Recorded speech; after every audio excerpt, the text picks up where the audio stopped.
What is up, guys? My name is Dave Colagiovanni. I am the owner to Supra Inspections. This is the Supra Show where I interview the most important people in real estate. Today, hanging out, my co-host Doug Tricarico, as well as our guest, fellow home inspector from Truss Inspections, Tommy Truss. Thanks, man. What's going on, Dave? How are you? Well, man. Great to have your attention today. Really appreciate you. How's everything going? Going well. Business is good. It's booming. Still going. Talked to a lot of people. They say it's slowing down a little bit, but we're still on the upswing. That's awesome, man. Look, I'm going to say this, and, to anybody watching right now, it's like, Truss Inspections probably, gained the most traction, like, so quickly when you first got into business, taking on multiple inspections and now multiple inspectors. Yes. Yeah, So just talk about some of your keys to success early on that have just fueled your business to where it is today. I think when I first got started with it, got the idea of getting into home inspections. It really hit me and kind of became obsessive. It was all I was thinking about and, kind of incorporating it with a business mindset and building relationships and building the business. It was just an obsession that I had to do. I've been in construction my entire life. So, if you're saying like dip your toes in, I've always kind of had my toes dipped in because I was always around building and construction, electrical. And then, it kind of, I started thinking about my future of like, am I going to be carrying sheetrock when I'm 50? I'm like, Yeah. maybe not. Maybe it's time to change careers a little bit and start developing something that's a little bit more user-friendly on my body and taking the experience that I had and, putting it towards something of good. So, Yeah. I guess it's always been there for me. It was just, more of a transition.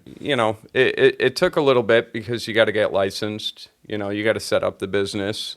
I had enough money stashed away where I was able to float myself for some months and, get the business established and start building relationships. But yeah, no matter what you do, it's always going to take a little bit of time, and to Yeah. scale it, once you get some traction, then you can start really making some moves. Yeah.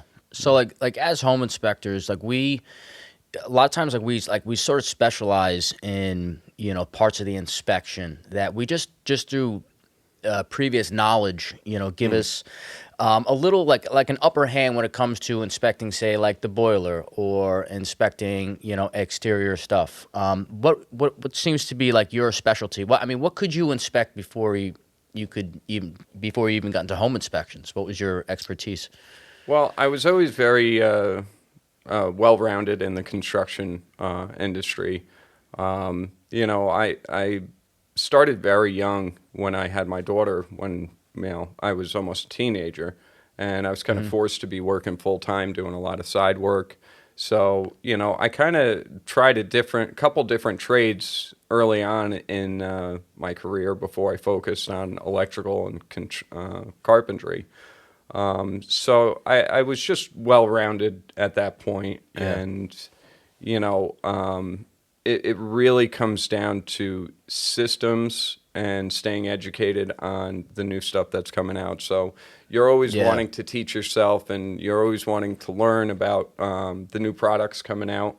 And the more experience you have with these older houses, because Hudson Valley is filled with 100-year-old houses. It's not Yeah. your typical industry They are.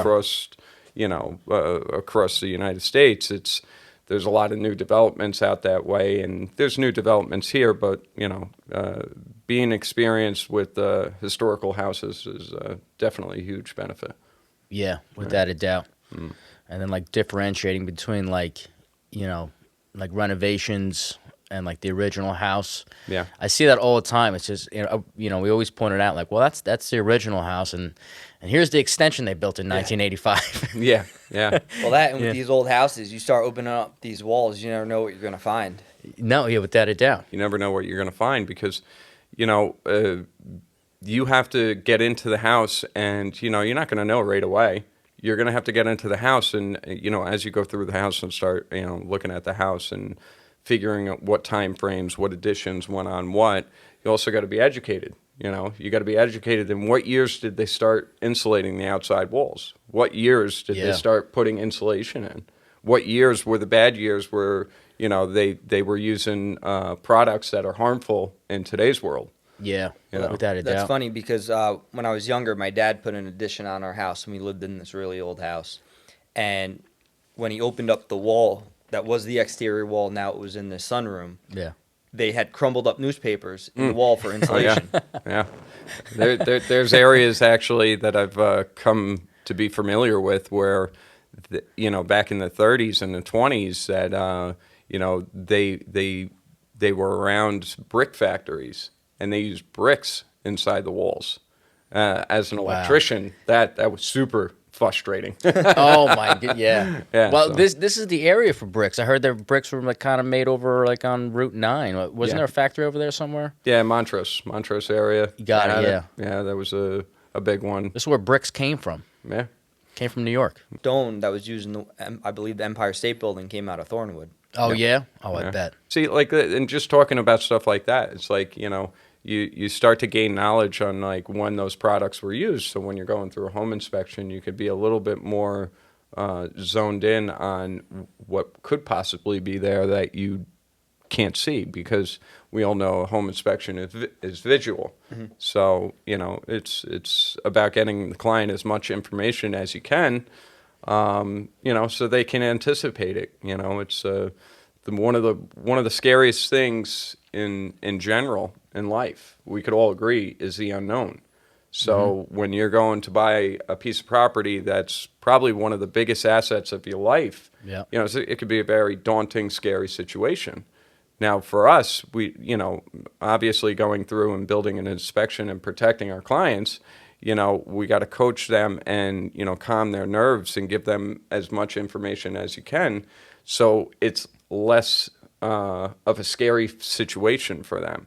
But, you know, in retrospect, it's a very fine line to walk through, because you Yeah. also want to protect them and be like, you know, you got to know your clients. If you start talking to your clients and they're basically letting you know that they're tapped after they buy this house, Yeah. and I start running in and I'm going through the home inspection and these numbers, you know, that I see that they got to do some Yeah. work in there, start adding up, then, you know, it's a good time to sit Yeah. down and be like, guys, you know, this house needs some work, you know, are you capable of doing it? You Yeah. know? I mean, like immediate or not. Yeah. Like whether you're gonna fix this tomorrow or like in 10 years from now, like Yeah.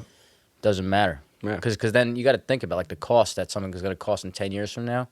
It's gonna be more than it is today. Oh, absolutely. I mean, I think that's one of the challenges we face is people are buying a house. They have to understand they're not buying a new house. Even if they are buying a new house, there's still problems that are come up. There's maintenance. Yeah. So they save, they have the money for the down payment, they go through with the transaction, and then some of these things came up, and then, well, you didn't tell me. Well, actually, we did. You just maybe didn't understand that it was an immediate need or Yeah. a 5-year need, and these Yep. are things that come up. And if you don't maintain them and take care of them religiously, it's going to be an even bigger problem down the line. You know, the other flip side of it too is, you know, say somebody has to relocate.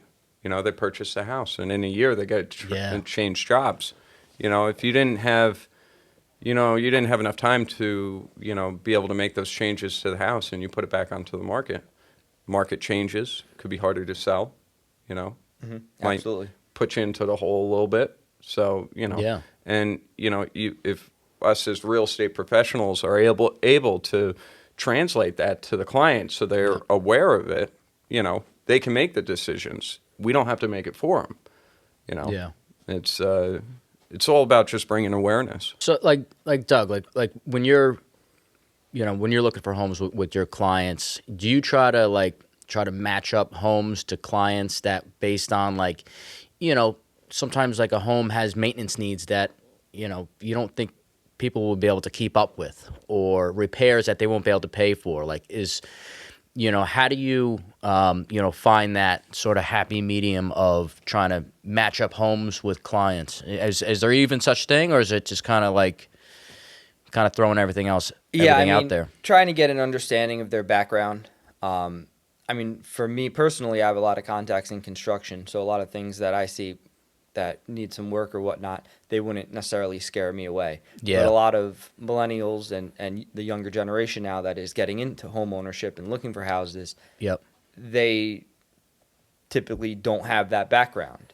And so when they're looking at houses and they see stuff that needs work, they want to buy the Instagram house that just looks great on Yeah. camera, Yep. but they don't understand what goes into it. Yeah. And especially now with where the inventory is where it is, you may have to buy that house that needs renovations to make it look how you want. Yeah. And people really have to start tailoring their expectations because the inventory is just not out there. Yeah. Exactly. To further answer your question, I mean, I've had one situation where these people bought a house in Poughkeepsie. I believe you did the inspection. Yeah. And the day before our inspection, they painted the basement. We were there 2 days before, and the basement was moist, it was dark, dingy. Yeah. We go there 2 days later, the whole basement is like whitewashed white. And I did, without telling them not to buy this house, I was Yeah. trying to clue them like there's a lot of stuff that needs to get done here. Yeah. Turns out some stuff happened amongst them, and we recently sold the house about a year ago. But it was just one of these situations where I just had a bad feeling about it. Yeah. And it Really had was, to intervene there. it was like a money pit. It was like a $200,000 house. Yeah. Thankfully, when they sold it, they were able to sell it for a little bit of a profit over 2 years and didn't have to put too much into it.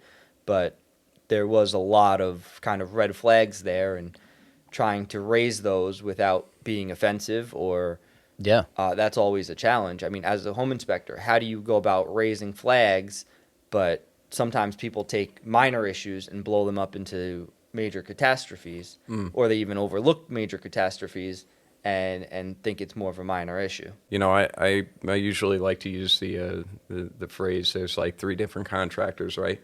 You know, you can hire the contractor to fix these problems, and they've got office staff. They're easy to find on the internet because they've got advertising everywhere. They got multiple people working for the industry. You're going to pay for that client or that customer or the contractor. Yeah. Then you got Uncle Bob down the street just Yeah. going to do it for a 12-pack, may not do it the right way. Yeah. Large pizza on the weekends. Yeah. But I always usually try to refer to my clients to find somebody that's like a smaller crew. They're hands-on. You're going to be dealing with that contractor one-on-one. You're going to get it done at a fair price. And it's going to be not as easy as in a transaction as one of the larger companies that can, man the job very easily, but it's also going to be a little bit better than a one-band show that, they're just kind of doing it on the weekend and, for cash. Yeah. And really just got to explain it to the client that, it could be serious, it could be expensive. Set their expectations up. It's all about the expectations. Because at the end of the day, what I found in my career is no matter the house I've ever gone into with any problem that's there, it's fixable. Yeah. You know? Without a Just how doubt. much is it going to cost and how Yeah. long is it going to take? Yeah. That's exactly it. What do you want to put into it? Yeah. It's usually, and it's not so much like one big issue. Very rarely is it like one big issue where everybody just walks away. It's usually the compound of issues. That's Yeah. where it starts to get tricky because Because not everything is isolated. yeah, You know? and once you start compounding some big issues that you can see visually, you got to question yourself. What about the stuff I can't see? We got to set up their expectations for that. So, when it comes down to setting the client's expectations, when everything starts compounding, you got to bring them aware that there could be some more stuff that behind the walls is bad. Yeah. That's one thing when I'm walking through a house with clients and we go into the basement and it's immaculate. It's well kept. If they took that good care of their basement, especially an unfinished basement, if they took that good care of it, that just shows you how well they took care of the rest of the house. Yeah, Yeah. Because Doug, that's always kind of a forgotten area where Yeah. you might not go down there for 2-3 days and not pay attention that water was coming in. It's just a lot. You're not going to be as observant. It's one of the things I tell my client is it's like, as you're telling the story of the house, I always tell people it's like when you go down into the basement, you know, and especially with today's generation, we're very healthy, we take care of ourselves and everything. I try to give them comparisons. I'm like, when you go down into the basement and you see a well-kept basement that's very neat and organized, you know that that person took care of it. That's the heart of the house, where all your utilities are. It's where all the expensive features are that, you know, you can't see. And the other thing is, when it comes down to it, you want to take care of the heart of the house. And if you walk into a house and, you know, it's well taken care of, it sets the standards for whatever contractor you go in there. Now, me being, you know, in the trades a long time, somebody calls me and tells me to go downstairs and I got to run wire or something in a crawl space that nobody's been in 100 years, and it looks like a disaster down there. Yeah. You know, not to make myself look bad, but are you going to do the cleanest work to try to, you know, make your wire perfect running through there? No, you're going to match it with the quality of work that's already there. Yeah. But if I went Good down point. into a crawl space where everything is, you know, level, Yeah. perfectly put, Yeah. I'm going to have to match my work to the Yeah. quality that's there. Yeah. So you're setting the standards for contractors, the way you take care of those type of areas, and it's a very, very important Yeah. part of the house. Well, yeah, no, without a doubt. So I want to get into this. With the growth of your business, I want to talk about, how home inspections can scale their business. I mean, what does that look like, and kind of like, how do you know you're ready to scale? And, what are some of the things that you've put into your business to kind of get it ready for, when the market really needs you, and or just when, things are really going good? Yeah, it's a good question. And when I got into business, started realizing that there's no book for it. There's no playbook. There's no, this is the way you got to do it. Yeah. Everybody kind of channels their own feelings the way that they are going to grow their business. So there really is no set standards. There are some things that you should follow. Marketing, getting out Yeah. there. Realtors hold the key for referrals. Building relationships is important. Yeah. If you're asking like the question like, new home inspector to the business, how do I scale my business? You could go to the realtors' offices and drop off cards. If you do it once, they're going to forget about you. Yeah. It's about being consistent. You got to go there, once a week, stop by, get to know them. It's about building relationships. It's not about walking into the office begging for business. It's about letting them know who you are. Getting chances along the way. But being there and being consistent really shows people in the industry that you're here to stay. They're not going to drop their guy that they've been loyal to for so many years just because, you walk in once and ask them for a chance. You got to build a relationship with them. You got to gain their trust. Got to be available. Available. Yeah, available. Absolutely. Yeah, that's a big one. Yep. It's tough for the guys that are trying to do it part-time and working a full-time job because, people that are in this industry need it when they need it. Yeah. I still to this day, I get, phone calls. It's like 10 o'clock at night. Hey, Tom, can you do an inspection tomorrow morning at 9? Yeah.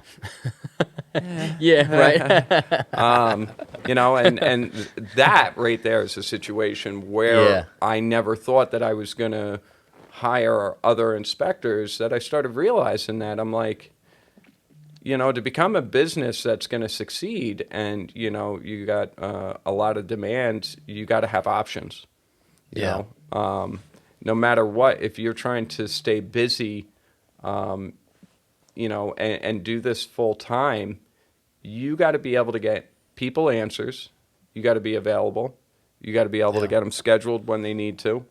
And you got to do a good job. So now, what's it like being the boss? Because everybody wants to complain about the boss until they are the boss. Mhm. And Oh. then you realize there's other people below you. There's their lives that they're relying on you now to put food not necessarily just on your table, but on their table as well. That's a great question, and I think you should ask my wife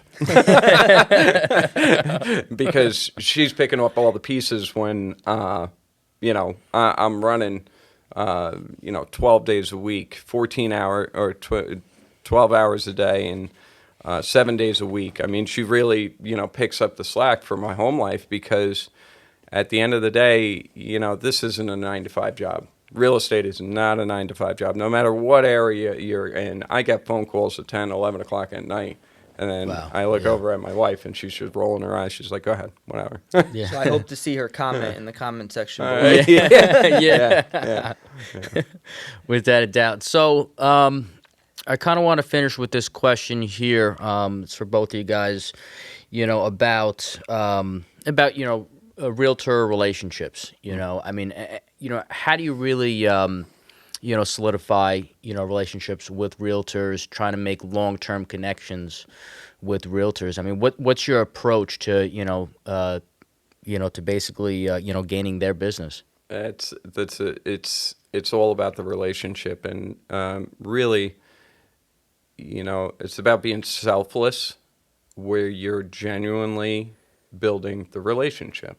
You got no alternative motive. Like, people don't want to feel like the minute that you start talking to them, it's because and only because, you want business. You have to Yeah. be genuine and want to build these relationships, and be able to connect with these people to build long-term relationships and understand their family, understand their passions, and be Yeah. able to hold conversations with them. The minute that you start to look at them as if they're just like a referral and that's it, why would they want to Yeah, refer you? they'll feel You that, know? right? You ever get that? Yeah. People coming up to you and just saying, "Why aren't you referring me?" And Yeah. you got no relationship with them. Yeah. They got to be able to build the relationship, and it's time, it's investment. But you got to be genuine about it. And I've always been the type of person to wear my heart on my sleeve type. I mean, I talk to realtors that, I've been talking to for 3 years. They still don't refer me. And I'm not mad about it. Yeah. I'm not mad at all about it Yeah. because I actually created a great relationship with them. And at the end of the day, I truly, truly respect the fact that they don't use me because they are loyal to the person that they've been using for so many years. Yeah. Why would I want that person to jump right on board with my company and refer me just because we had a conversation and they've been using somebody for years? It just goes to show the loyalty that they hold. Yeah. Without a Because doubt. if they start using me, who's to say in like a year from now, Yeah. if I get busy and just life gets in the way, next thing you know, they're moving off to somebody else. Yeah. So I really appreciate the loyalty that everybody has, and it's not a bad thing. Yeah. They're not using you. Yeah. Without a doubt. You All right. got to be ready when that door opens. I had a project executive tell me one time when I was working on a big project at a bank in the city, and he had a previous relationship with one of the managers or whatnot, and he was explaining to me how he got that relationship. And he was doing another project, and she needed something fixed on her door, but he wasn't doing the project for her division. And he said, you know what, I want to be the guy that changes your door. Take that small job. You never know where that's going to lead. So Yeah. when you do get that referral, you got to be ready to go and do a great job and then show what you're able to do. Yeah. And that's the biggest thing, is to be ready when that time is Yeah. called. Yeah. Without a doubt. And Doug's like, what's like, realtors like in large, like what are realtors looking for, for home inspectors? I mean, one thing is, especially with the way the market has been over the last few years, is that availability factor. Yeah. But you don't want just somebody that's going to show up, run through the motions, and next thing you know, a couple years later, you're ending up in court because of you referred them and it's a lawsuit because they missed this, or the perception was that this was missed. You also need to have good interpersonal skills. When you're doing an inspection, you got to be able to understand who the client is. Are they somebody that is knowledgeable about construction? Are they knowledgeable about houses? You're going to then tailor that inspection a little bit different than somebody that is not as knowledgeable. And Yeah. I think that's one of the big things is you start going and you have the client's dad or kind of Mr. Know-it-all there Yeah. that's kind of throwing it off. And it's like, there's sometimes where it's like, let me do this, then we'll recap. And you got to do that in a polite manner. You don't want to tick them off. And then some of these buyers that don't really know too much, you got to keep them engaged. I think that's a big thing because that's how you're going to make sure things aren't missed. Because they're looking, oh, my couch will go good over here. Meanwhile, you're in the basement looking at the boiler that needs Yeah. $10,000 replacement or different things like that. I think those are some of the big key components that and skills that a home inspector can bring to the table. Yeah, without a doubt. Tommy, last question. What is number one advice for someone just getting into home inspections? Getting into home inspections. A couple different ways you could go about it. You can go work with a company. That alleviates a lot of phone calls, a lot of the scheduling and stuff like that. It lets you focus on your craft and get some years underneath your belt. You could start going into business for yourself. I think me and Doug talked about it. You really got to be available. Yeah. This market is tough, and when people call, you got to make it happen for them. And really building relationships, consistency, and one of the most important parts that, is overlooked is systems. You have to put systems into your business. Yeah. If you don't have any systems and you're just kind of throwing it out there, no matter what business you are, you're going to get to a point where you're stressed. You can't grow, So really systemizing your business, and there's so many books on there about, out there on this, you're an entrepreneur. You have to perfect your craft, and you have to learn how to run a successful business. Without a doubt. Well, Tommy, really appreciate your time, man. This was really great. Tommy Truss with Truss Inspections. Thank you.